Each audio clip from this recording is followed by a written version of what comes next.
Bom, vamos lá. Dá para confiar nas notícias da pandemia? Será que dá? Será que a gente pode confiar em tudo que é dito?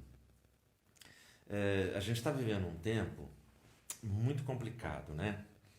Nós já estamos há mais de 60 dias em isolamento.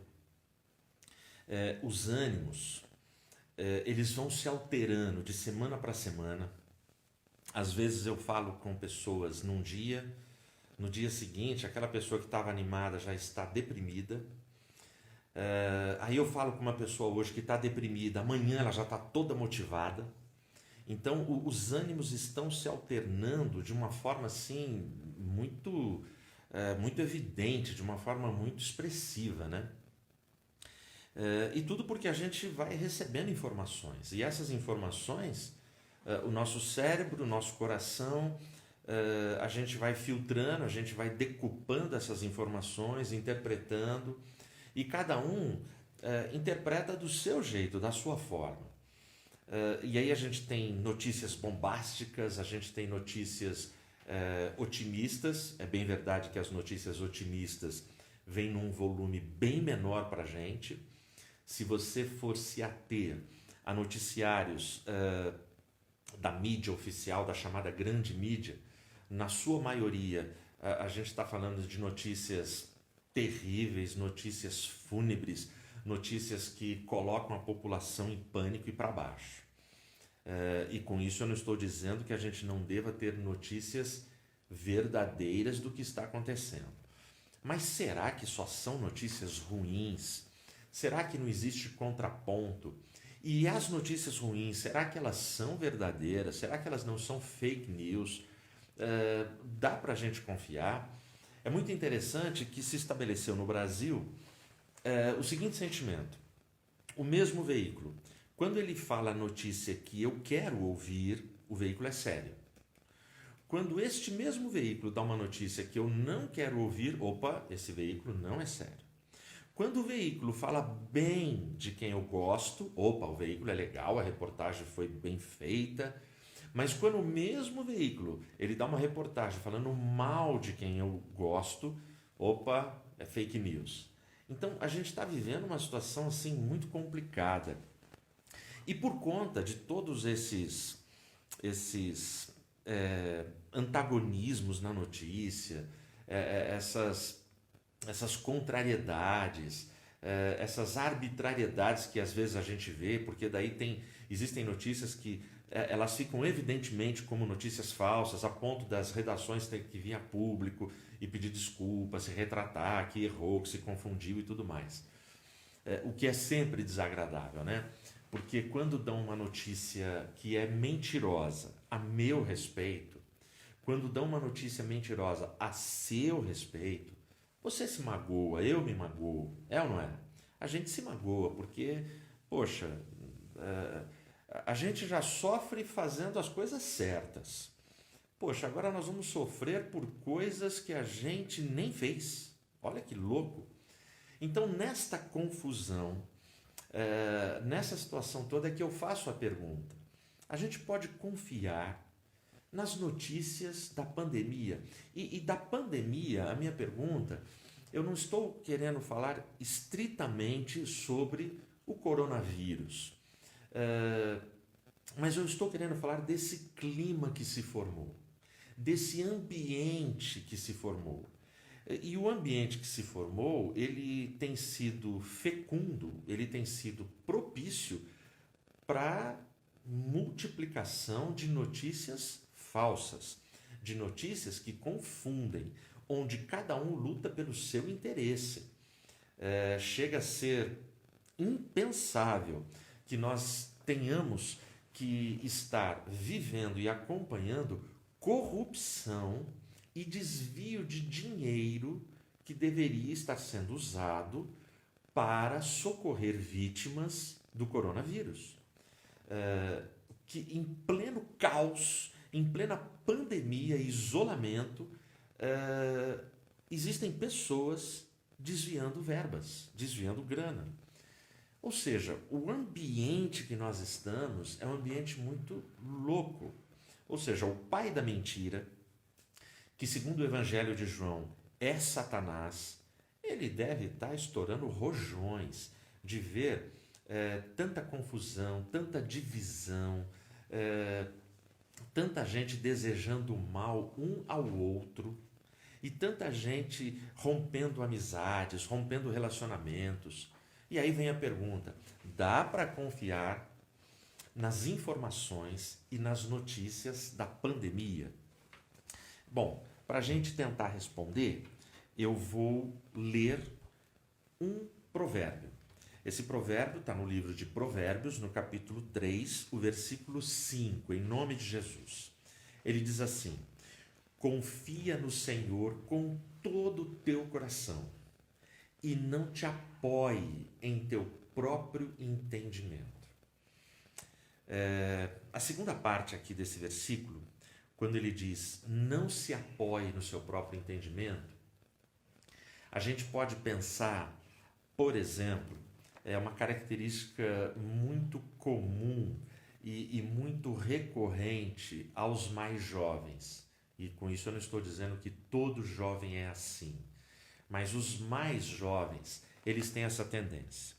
O cara começa a sua vida, ele vai para a escola, ele vai para a faculdade, ele estuda um idioma, ele fica bom no computador, na informática, ele fica bom no mundo digital, ele fica bom em alguma área e ele começa a se achar. Ele começa a confiar no seu próprio entendimento. Ele acha que ele vai conseguir conquistar o mundo, ele vai ser a melhor pessoa na área dele, ele realmente acredita nessas coisas. E aí tem sonhos assim, grandiloquentes, sonhos assim, impensáveis. E aí a maioria vai nessa. E vai acreditando e vai colocando toda a confiança no seu próprio entendimento. Sabe aquela expressão antiga? Eu confio no meu taco, eu me garanto, eu me basto, eu sou suficiente, eu sou o cara. Entendeu? Não te apoie em teu próprio entendimento. Infelizmente, você também vai encontrar pessoas de meia idade e pessoas já numa idade avançada, na chamada melhor idade, que continuam teimosamente confiando no seu próprio entendimento, se apoiando no seu próprio entendimento. Eu diria que são pessoas infantis, pessoas que não amadureceram, porque à medida que os anos passam, a própria vida vai nos mostrando, com os tombos que a gente leva, com as coisas que dão errado, com as doenças que a gente enfrenta, com as pandemias que chegam sobre nós, quão vulneráveis, quão frágeis e quão dependentes de Deus nós somos. Mas infelizmente, inacreditavelmente, existem pessoas com meia idade, pessoas que já deveriam ter amadurecido na vida, que continuam com posturas infantis, com posturas assim surreais, coisas que não dá nem para a gente pensar. Mas aí o texto de Provérbios, a primeira parte, ele diz: confia no Senhor com todo o teu coração. A gente está vivendo uma crise de confiança. A gente tem uma crise de se a gente confia ou não confia. E aqui o conselho do sábio é esse: confia no Senhor. Mas não é uma confiança pela metade, não é um pouco de confiança, não. Ele abrange: confia no Senhor com todo o teu coração. Bom, como é que a gente explica essa expressão, confiar no Senhor com todo o seu coração? A gente está logo aqui no início, está bem no início do livro de Provérbios. Estamos no capítulo 3. No capítulo 1 e 2, Salomão, ele explica para a gente, ele dá o conceito para a gente. Eu vou ler para você. Olha os 6 primeiros versos do capítulo 1, que é a introdução do livro. Provérbios de Salomão, o filho de Davi, rei de Israel. Portanto, eu estou falando de um cara que é conhecido como o mais sábio, com exceção de Jesus, logicamente, na palavra de Deus. Ele é um rei, ele é filho do rei mais famoso de Israel, o rei Davi. É um cara vivido, é um cara que tem experiência, é um cara que pode escrever um livro de provérbios. Eu já disse e vou repetir para vocês. Provérbios não são promessas, provérbios são experiências longas em sentenças curtas, ok? Então eu tenho sabedoria aqui. E olha como ele continua. Para conhecer a sabedoria e a instrução, ou seja, esses provérbios são para isso. Para entender as palavras do entendimento, para receber a instrução da sabedoria, da justiça, do juízo e da equidade, para dar sutileza aos simples e aos jovens conhecimento e discrição. Olha o que ele está falando no quadro, que para os jovens, que eu citei agora há pouco, que é o público, na sua maioria, que se apoia em seu próprio entendimento, que acha que já sabe tudo. Olha o que ele fala no versículo 4. Você tem que ter sutileza na simplicidade. E você precisa ter conhecimento e, ao mesmo tempo, discrição. É isso que ele está falando. Ou seja, você vai aprender muito, mas não acha que esse aprendizado é para você se achar, que você se basta. O 5. O homem sábio ouvirá e aumentará o aprendizado. E o homem de entendimento alcançará sábios conselhos. Eu gosto da expressão ouvirá e aumentará. Ou seja, a vida inteira a gente está aprendendo. A vida inteira a gente vai aprender coisas e isso nunca vai cessar, nunca vai terminar. E no 6, para entender um provérbio e sua interpretação, as palavras dos sábios e seus enigmas. E aí, no verso 7, é onde vem para mim o resumo do livro de Provérbios. Olha o que ele fala no 7. O temor do Senhor é o princípio da sabedoria, mas os loucos desprezam a sabedoria e a instrução. Portanto, aqui eu já tenho a primeira dica do que ele está falando lá. Confia no Senhor com todo o teu coração. E aí ele diz aqui logo no começo, na introdução, Salomão, o temor do Senhor é o princípio da sabedoria.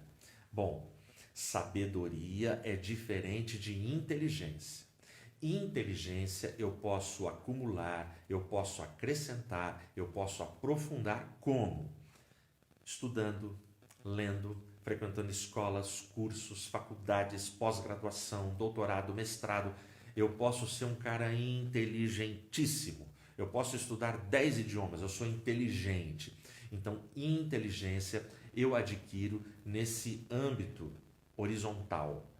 Escola, técnica, academia, eu adquiro. Agora, quando ele fala que o temor do Senhor é o princípio da sabedoria, para que eu tenha sabedoria, eu preciso temer a Deus. A carta de Tiago no Novo Testamento, no versículo 5 do capítulo 1, deixa isso muito claro. Se você deseja, se você tem falta de sabedoria, peça a Deus que a todos ele dá liberalmente. Ele não faz acepção de pessoas. Você pede a Deus com humildade, você admite que você precisa dele, que você não é suficiente, que você não tem todas as respostas, que você não tem todas as escolhas certas para fazer na sua vida, e você pede a Deus sabedoria. E o texto lá de Tiago fala, ele dá. No versículo 6 de Tiago, capítulo 1, vai dizer assim, mas não peça duvidando, porque aquele que duvida é como a onda do mar. Ela vai e vem, ela é jogada de um lado para outro, conforme o vento, conforme a maré, conforme o clima.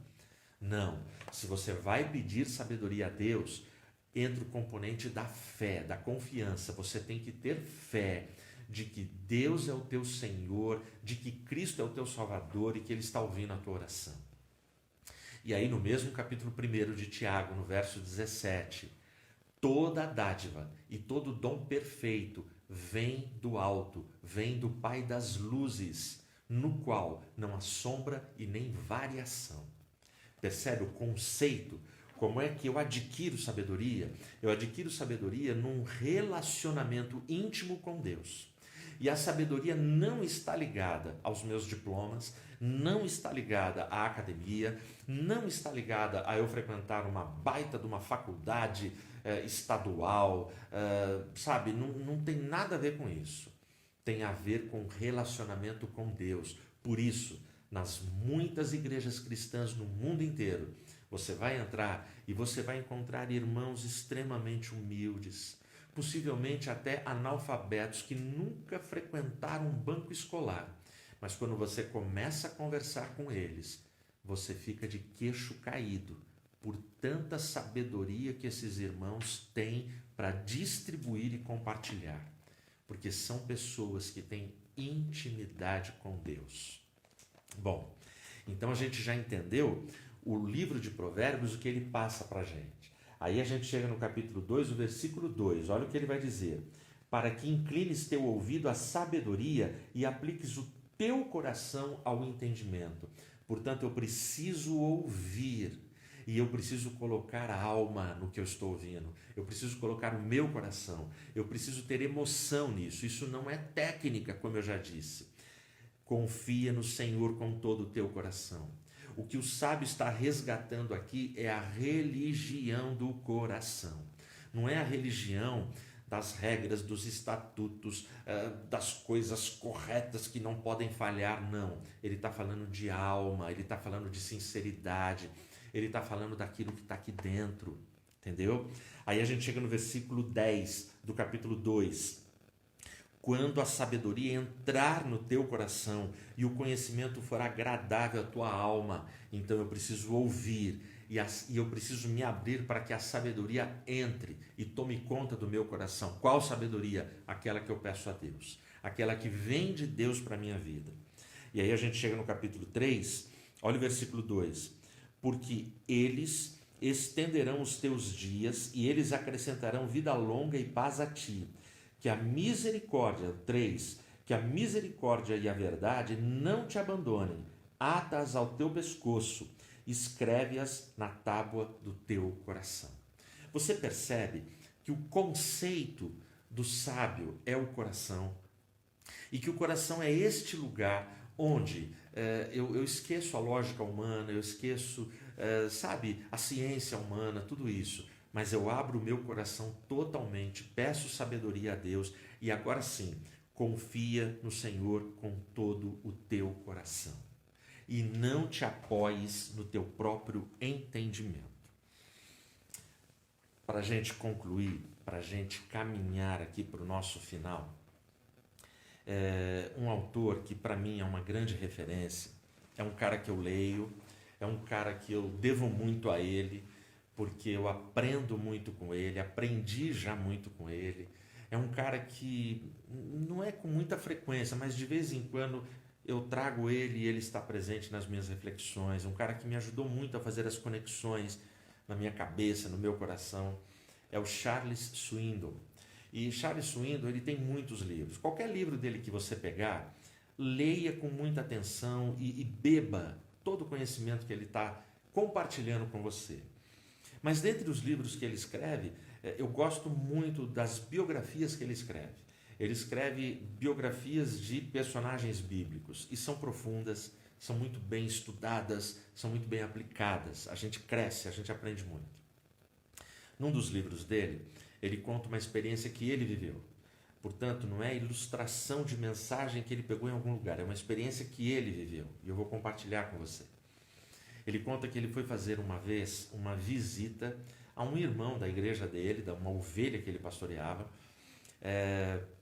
no Hospital dos Veteranos, lá nos Estados Unidos.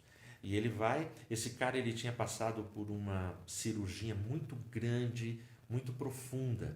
Ele tinha tido vários ataques cardíacos. E aí ele vai visitar esse cara.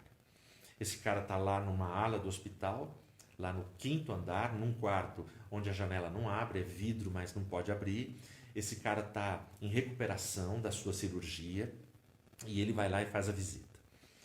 Esse cara, nesse dia, ele tinha feito um caminhãozinho de madeira para dar de presente para o filho. O filho foi no mesmo dia, no mesmo horário, com a mãe visitar, mas o filho, por ser criancinha, ele não era permitido para ele entrar no hospital. Ele não podia entrar no quarto do pai, ver o pai chegar perto, por causa do tipo de enfermidade, do tipo de cirurgia, enfim, não podia. Era a regra lá do local e o protocolo médico ali, né? Muito bem.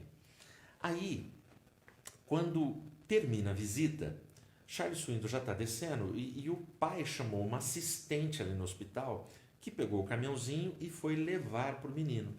Charles Swindoll não conhecia, porque ele só conhecia o homem, não conhecia a esposa nem o filhinho. Mas ele desce no estacionamento e ele vê a cena. A esposa e o filhinho, ou seja, mãe e filho, ficaram no estacionamento. E lá no quinto andar está o pai. Aí a assistente chega e entrega o pacote para o menino, o caminhãozinho de madeira. O menino pega o caminhãozinho, aí ele abre e ele fica encantado. Ele pega aquele caminhãozinho, abraça o caminhãozinho, aperta contra o peito, fica feliz da vida, grita, pula. Aí ele já começa a brincar com o caminhãozinho no chão.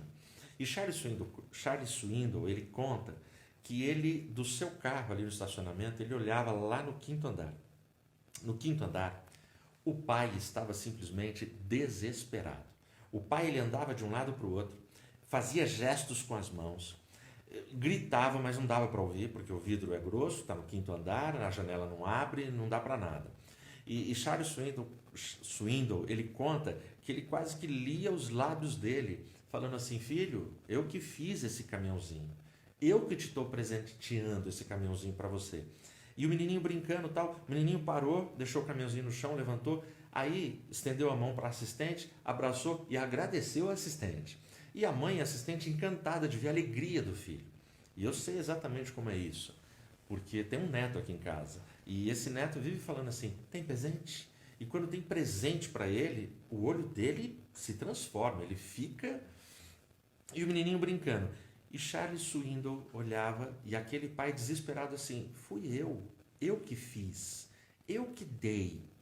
E o menino brincando, até que quase está terminando esses 5 minutos, que para o pai devia estar sendo uma eternidade. Finalmente a assistente chama a atenção do menino e fala: olha lá em cima, foi seu pai que fez. Aí o menininho olha e encontra o olhar dele com o olhar do pai no quinto andar, na janela de vidro. E o menininho começa a gritar: pai, obrigado, é lindo o caminhãozinho, amei, pai, volta logo para casa, eu estou com saudade de você, vem logo para casa. E aí o menininho aqui, a mãe chora, abraça, todo mundo dá tchau, manda beijo, faz coraçãozinho, e o pai lá na janela de vidro chorando um monte, sorrindo, chorando, mandando beijo, mandando coraçãozinho. Entraram no carro e foram embora. Eu tenho a impressão que muitos de nós temos sido e nós somos muitas vezes como o menininho dessa história. A gente fica impressionado com os nossos recursos, com os nossos bens, com as coisas que a gente conquista, e a gente começa a se divertir, a se deleitar e a ter muito prazer nestas coisas. E a gente se esquece de olhar para cima e de agradecer e louvar o Deus das coisas, o Deus que nos deu as coisas, o Deus que nos deu as pessoas, o Deus que nos deu a cura, o Deus que nos preserva nessa pandemia. Confia no Senhor de todo o teu coração e não te apoies no teu próprio entendimento. Aprende isso, senão você vai sofrer. Você não tem todas as respostas. Você não sabe quais são os prazos e o dia certo da bênção. Eu sou igual a você. Eu queria que a minha bênção e o meu socorro chegasse hoje, mas eu não sei se é hoje. Tomara que seja. Tomara que Deus responda as minhas orações hoje e dê as bênçãos que eu tanto aguardo hoje. Mas se não for hoje, eu preciso continuar confiando em Deus de todo o meu coração. Não dá para confiar em todas as notícias da pandemia, mas eu acredito e confio plenamente no Deus que governa acima da pandemia e governa na sua vida também e na minha vida. Deus te abençoe. Amém.